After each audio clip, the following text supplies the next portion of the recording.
প্রিয় বন্ধুরা, আসসালামু আলাইকুম। আমি চলে আসলাম আমার পেঁপের জমিতে। আজকে আমার ভুঁই ঘেরার কাজ চলছে। আমি আজকে নেট দিয়ে ভুঁই ঘিরছি। সেটা আপনাদেরকে একটু এখন দেখাই। এই যে এই সাইডগুলো সব ঘেরা হয়ে গেছে, দেখছেন। পুরো ভুঁইটা একটু দেখাবো, আপনারা একটু ভিডিওটি কন্টিনিউ করতে থাকুন আর না টেনে। আমি ভুঁইয়ের ভিতরে অলরেডি প্রবেশ করে গেছি। এই যে দেখছেন গোটা ভুঁই দেখাচ্ছি। চারিপাশটা ঘেরা কমপ্লিট হয়ে গেছে। এই সাইডগুলো, এই সাইডে শুধু অল্প একটু বাকি আছে। বাকিটুকু আপনাদেরকে একটু দেখাই। বাকিটুকু যে খুঁটিগুলো বলছে সেগুলো প্রত্যেক কমপ্লিট করে হয়ে গেছে। এখন শুধু নেটটা বিছাই দিবে। যে দেখছেন এখানে একজন সুতাগুলা এখানে একজন ছাড়াচ্ছে, তো ওনার সাথে কথা বলবো। উনি মূলত প্রজেক্টটা ঘিরছে, তো কেমন কি একটু বলবেন। জি ভাই, নাম কি, বাসা কোথায় আপনার ভাই? আসসালামু আলাইকুম। ওয়ালাইকুম আসসালাম রহমতুল্লাহ। ভাই, আমার বাসা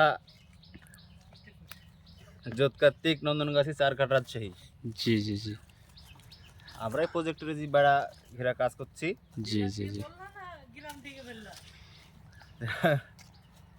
আমাদের সঙ্গে আরো সহপাঠী ভাইরা আছে, জি জি কাজ করছি। ওই যে নেট দিয়ে খুঁটি পুঁতে সুতা দিয়ে বান্ধাই করা হচ্ছে। এটা তো মূলত পিপিআর প্রজেক্ট, তাই না? হ্যাঁ, পিপে প্রজেক্ট। জি জি তো কি মনে করছেন যে এখানে পেঁপে চাষ করাটা কেমন কি হবে কি না, এগুলো একটু বলবেন। ইনশাল্লাহ এখানে পিপা হবে, কারণ এখানে পানি জমে না, তো পানি না জি জমে জি পিপা হবে, সমস্যা নেই। জি দর্শক, আপনারা দেখলেন একজনের সাথে আমি সাক্ষাতে কথা বললাম। তিনি বলল যে এটা উঁচা জমি, অবশ্যই পিপে হবে, সমস্যা নাই। এবং এনারাই জমি মূলত এলাকাতে ঘেরার কাজগুলো করে, সে দেখছেন। তো দর্শক, আপনারা সবাই ভালো থাকুন। আর যদি কারো জমি ঘেরার প্রয়োজন হয় তবে অবশ্যই এনাদের সঙ্গে যোগাযোগ করবেন।